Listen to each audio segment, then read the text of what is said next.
네, 안녕하세요. 캐트린 황성진입니다.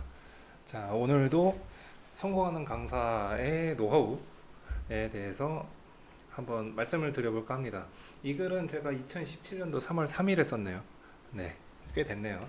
근데 뭐 크게 변하는 건 아닌 것 같아서 네, 단과 강사의 성공 노하우라는 타이틀로 썼었습니다.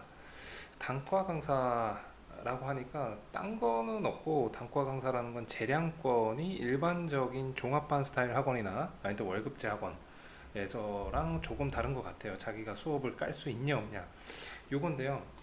제일 먼저 띄는 거는 요 시간의 효율적 사용입니다. 시간.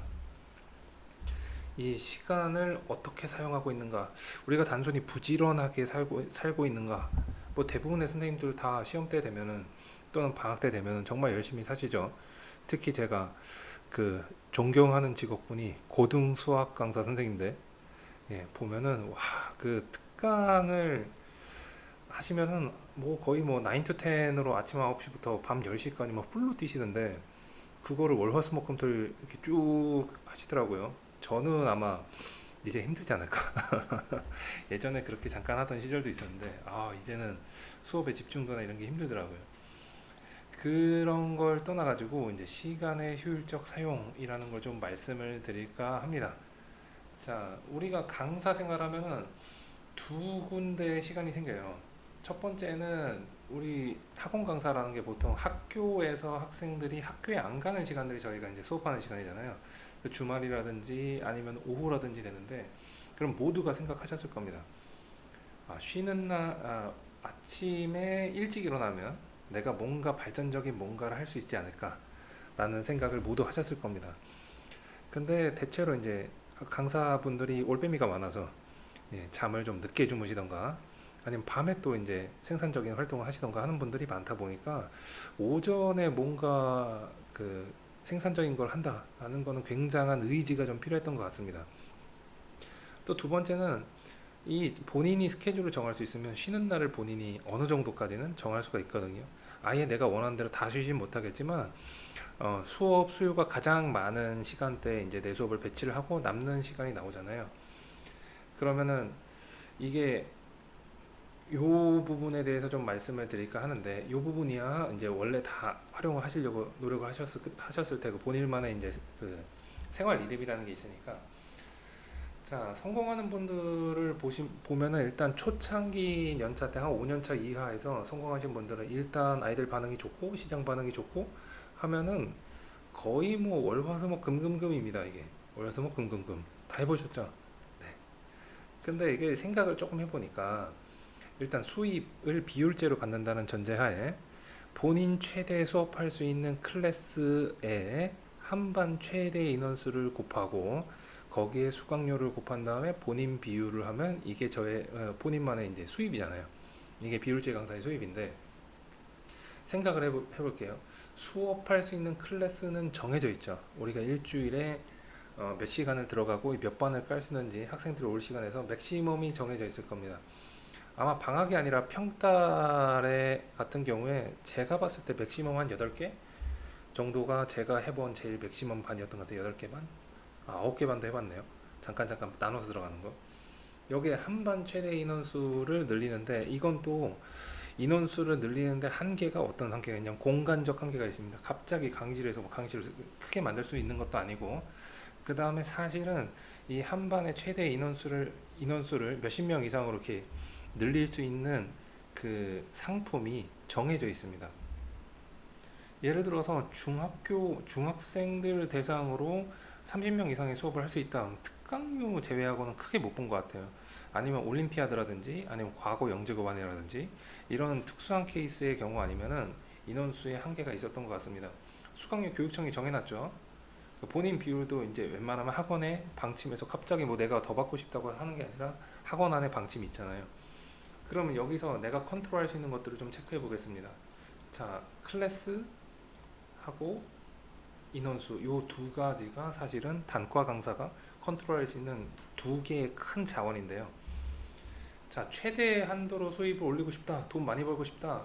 그러면 이 중에서 제일 요 두 개를 한반 최대 인원수랑 이 클래스 수랑 반 수랑 따져보면은 이거 올리는 게 사실은 더 쉽죠. 반을 더 까는 거는 이제 어떻게든 깔 수 있으니까 몇 명이라도 수업을 더 한다면 그만큼 소득이 올라가죠. 그래서 보통 20대 후반, 30대 초반에서 능력 있는 선생님들, 강사로서 이제 자질이 훌륭하신 분들은 월요일부터 일요일까지 그냥 꽉꽉 채워서 막 합니다. 그러면 월급이 쭉쭉 올라가요. 그리고 이땐 체력이 체력이 되던 시절이라서 어떻게든 버팁니다. 그리고 보통 이때쯤 본인 또래들이랑 비교를 해보시면 아마 수입이 더 훨씬 많으실 거예요. 대기업에 다닌다 하더라도. 그럼 여기서 이제 본인만의 그 프라이드도 좀 생기고 자부심도 좀 생기고 해서 하는데, 이게 하면 무조건 번아웃이 옵니다. 이렇게 하면 무조건 옵니다. 자, 뭐 특강 때, 방학 특강 때 막 미친 듯이 막 하고, 그 다음에 지금 방학 끝나는 타이밍이죠. 여름 방학이 끝나는 타이밍인데 이제 뭐 해야 됩니까? 중간고사, 기말고사 하겠죠. 수능만 하신 분들 아니면. 그럼 중간 기말을 다시 준비해야 되는데 이미 방학 때 기운을 다 써버렸기 때문에, 특히 요즘처럼 뭐 코로나나 뭐 이래갖고 이 변수들이 많아갖고 스트레스를 더 많이 받는 상황에서 이게 다 끝나면은 휴가나 뭐 이런 것들 통해 가지고 좀 쉬시지 않으면은 이게 탈진 상태가 되고, 사실 저는 휴가를 갔다 와도 일하기가 싫더라고요. 난 좀 쉬고 싶어. 그러니까 열심히 일했으니까 좀 보상을 당연히 줘야 되겠죠. 근데 체력적으로 정신적으로 한계치까지 수업을 하면 당연히 탈진, 번아웃이 옵니다. 그러면은 수업 준비를 제대로 할까 안 할까요? 안 하죠. 그래도 기본적인 거 성실함, 몸에 밴 성실함으로 어디까지는 하는데, 만약에 이렇게 해서 스트레스를 좀 어느 정도 받아 있는 상태에서 중간고사, 기말고사, 중간고사 들어간다고 쳐봅시다. 그럼 당연히 내 컨디션이 안 좋으니까 학생들한테 짜증내는 횟수도 좀 많아질 수도 있고, 사소한 거에는 막 짜증이 내고, 학생들한테는 학원에서는 그렇게 짜증을 안 내더라도 가족들한테, 연인들한테 짜증내는 경우들이 많습니다. 내가 예민해져 있으니까 몸이. 거기다 여자 선생님들 같은 경우는 피부 트러블 한번 확 올라오면 이제 온갖 짜증이 훅 올라오죠. 남자 선생님들 같은 경우도 술 먹다가 이제 술로 풀다가 술병 나기도 하고, 그러면 갑자기 나는 누군가 막 이렇게 되는 거죠. 자, 그러면서 애들이 떨어진다. 그래갖고 내 컨디션이 안 좋아서 평소에 퍼포먼스를 보여줄 수 있는 능력에 100이라고, 원래 100이라고 있으면 이렇게 탈진하면서 점점점 떨어져 갖고, 나는 열심히 하는 것 같은데 객관적으로 좀 따져보면은 나의 퍼포먼스에 한 5, 60밖에 못 내고 있다. 그럼 당연히 애들 떨어져 나가겠죠. 애들 떨어져 나가면 다시 자신감이 떨어집니다.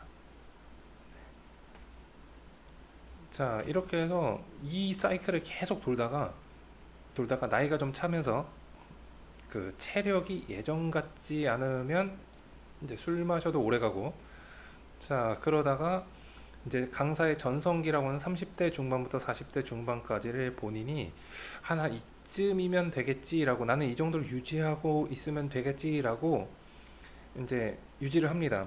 제가 생각했을 때 수입으로 따지면은 강사들이 보통 만족을 하는 수입을 했을 때, 대치 같은 좀 특수한 케이스는 주변에 워낙 돈을 잘 버는 강사 수도 많고 고생하는 수도 많은, 바라볼 곳이 있는 곳이 아니라면 보통 700에서 1500 사이가 월페이 기준으로 이 정도에서 보통 많이들 머무시더라고요. 그러면서 적당히 타협을 하면서 난 이 정도를 꾸준히 잘 벌어보겠어, 좀 노력을 덜 하고 뭐 이런 것들에서 쭉 가다가 어느 날 사람마다 조금 다르면 그날이라는 게 옵니다. 이게 그날은 별거 아니고요. 은퇴 꺾인 시점을 말씀드리는 건데요. 분명히 나는 열심히 하는데 또는 내가 위기감을 느꼈기 때문에 예전보다 더 많이 열심히 하는데 페이가 줍니다. 그리고 아무리 내가 농담을 하고 아이들이랑 친하게 지내려고 해도 학생들 반응이 좀 애매합니다. 그 따져보면은 초보 시절에는 노력하는 만큼 수입이 수직 상승합니다. 이 단과에서는.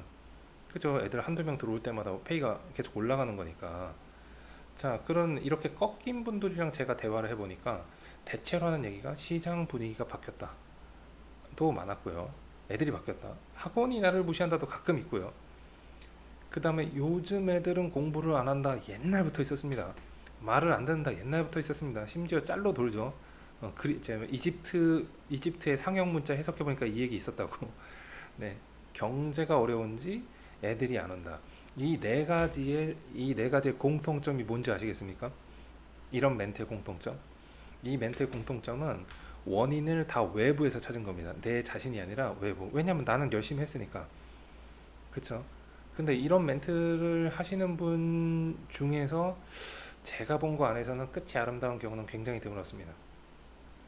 그러면은 슬럼프가 오던 꺾이는 시점이 왔을 때 더 업그레이드 하신 분들은 뭐냐면 무조건 바뀌어야 된다가 입에 붙어 있는 분들이 계세요. 무조건 바뀌어요.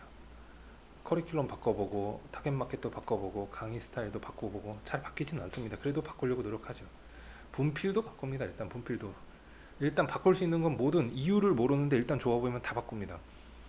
자, 그럼 이런 것들 바꿔야 되겠다라는 결심이 언제냐면 아까 얘기한 쉬는 시간에 고민을 하면서 바꿉니다. 그래서 보통 이제 성실한 이제 성공하시는 분들 단과 시장에서 크게 성공하시는 분들 보면은 항상 그러신 건 아닌데 이 치고 올라가려는 그 시점에서 보면은 보통은 저녁 7시부터 수업이잖아요. 그럼 뭐 아침에 나와 있어. 아침에 12시 전에 나와 있어요.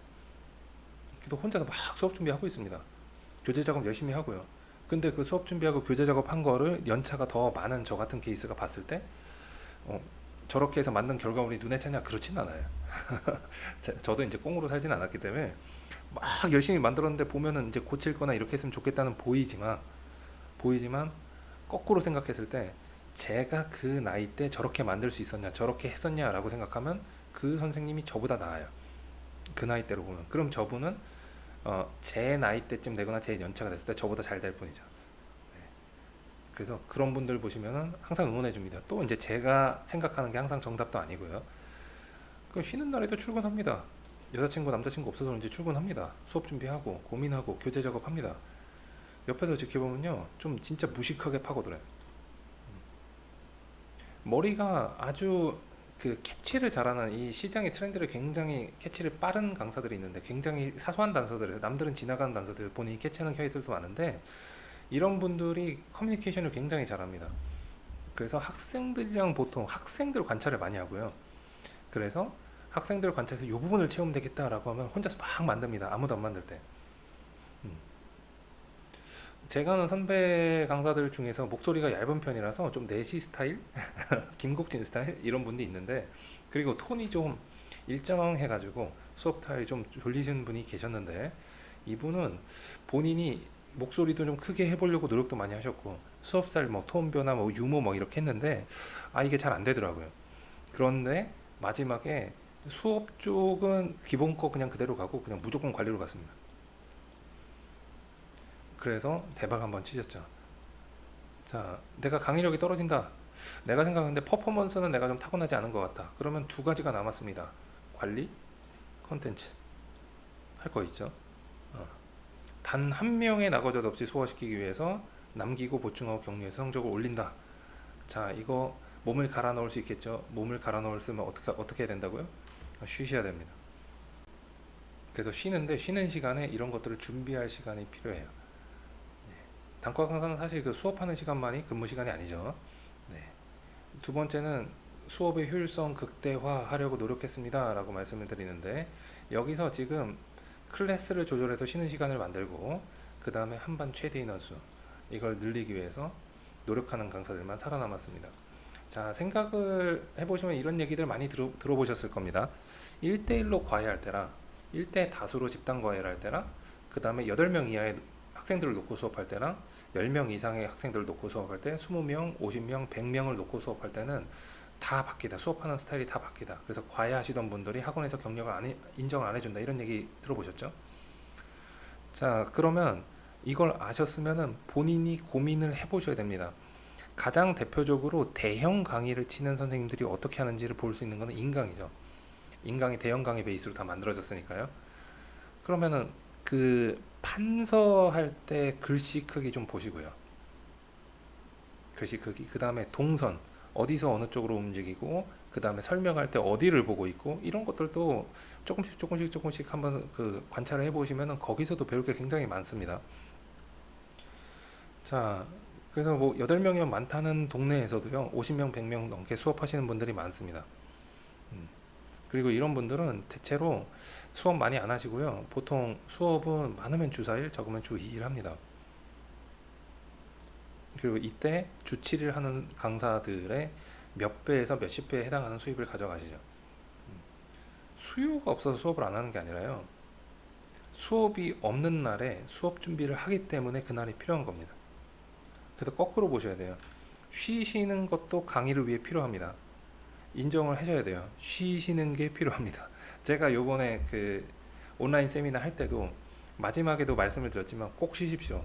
쉬는 날 어떻게든 만드세요. 일주일에 쉬는 날을 무조건 만드시고, 그때 혼자서 카페 가고 커피 한 잔 마시면서 교재 연구하셔도 좋고, 아니면 친구들 만나서 술 한잔 하면서 이런저런 얘기를 들어도 좋고요.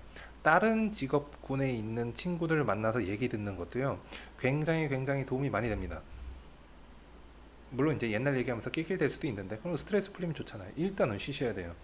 쉬셔야 돌발 사건이 발생하거나 내가 뭔가 발전을 위해서 뭔가를 준비해야 되겠다 생각이 들었을 때 그걸 할 수 있는 시간이 나옵니다. 주말만 강의하는 선생님은요, 월급에도 계속 나와요. 혼자서 밥 먹고 혼자서 고민하고 혼자서 막 전화하고, 그러다 제일 늦게 수업 없는데 제일 늦게 퇴근합니다. 그리고 이틀 동안 주말에 주 6일 하는 다른 강사 3명 합친 것만큼, 여기 3명이라고 했지만요, 사실은 교무실에 있는 모든 선생님들 합친 것보다 이 강사가 더 많이 벌어갔습니다. 한 방에. 그래서 다른 원장님들 오시면요, 다른 학원 원장 이쯤 되면은 다른 학원에서 이제 컨택이 오는데, 그 수업 똑같은 수업 주중에 하나만 깔아달라 얘기를 해도요, 못해요. 본인이 못한다고 해요. 왜냐면 자기는 월화수목금을 그 주말에 있는 수업을 위해서 월화수목을 다 올인을 해야 이만큼 퀄리티가 나온다고 생각을 하기 때문에 안 합니다. 같이 일했던 원장님들은 다 인정하시죠.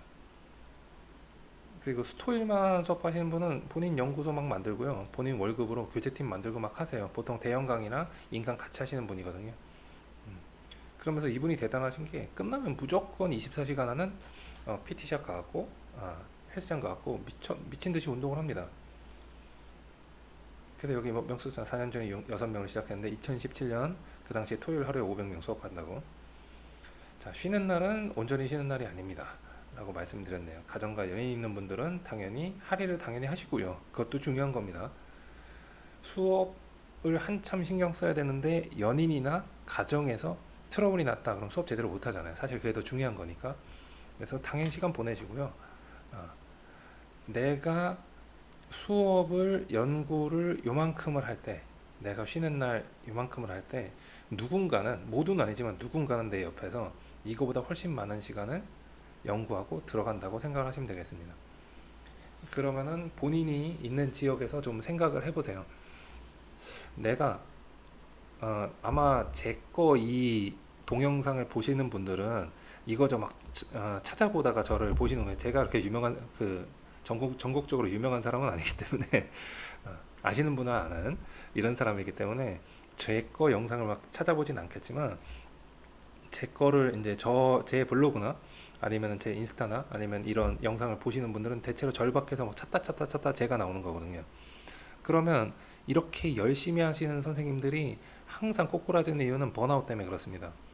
그리고 번아웃이 안 걸리려면 쉬셔야 되죠. 또 연구하셔야 되고 생각할 시간이 필요하시죠. 한숨 쉴 시간이 필요합니다. 그 시간에 연구를 하신다면 얼마나 좋을까요? 자, 예시를 하나 들어보겠습니다. 선생님이 하루 동안 수업 연구를 빡세게 해가지고 3시간짜리 한 타임 수업을 들어가는 거랑, 선생님보다 능력이 조금 떨어지는 분이 주 5일을 월화수목금을 빡세게 수업 준비를 해가지고 주말에 딱 한 타임을 하는 거랑 어느 게 더 수업 퀄리티가 좋을까요? 당연히 후자겠죠. 그래서 선생님들이 성장해서 클래스가 제 수준이 올라가면 올라갈수록 고인물들과 부딪히게 되는데, 그때는 그렇게 경쟁을 할 수 있는 마인드가 되셔야 어떻게든 시간을 만들어서 그걸 준비할 수 있는 자리를 만들어야, 그래야지 기본적인 경쟁이 가능해지실 겁니다. 그래서 가능하면 롱런 하실 거면, 그리고 앞으로 발전 많이 하실 거면 무조건 쉬십시오. 쉬는 시간에 평소에 네, 이거 전에 준비했으면 좋겠는데 이런 것들 있잖아요. 적어놨다가 그런 것도 고민도 좀 해보시고요. 스트레스는 푸시고요. 그래야 올해 이맘때 하던 수업을 내년 이맘때 했을 때 분명히 좋은 수업이 되어 있으실 겁니다. 자, 그래서 오늘은 시간에 대한 말씀을 드렸는데요. 자, 충분히 도움이 되셨길 바라고요. 도움이 되셨으면은, 자, 저도 이제 연습을 좀 해야 됩니다. 좋아요, 구독, 알림 설정은 저도 잘 모르겠어요. 댓글 꼭 부탁드리겠습니다. 감사합니다.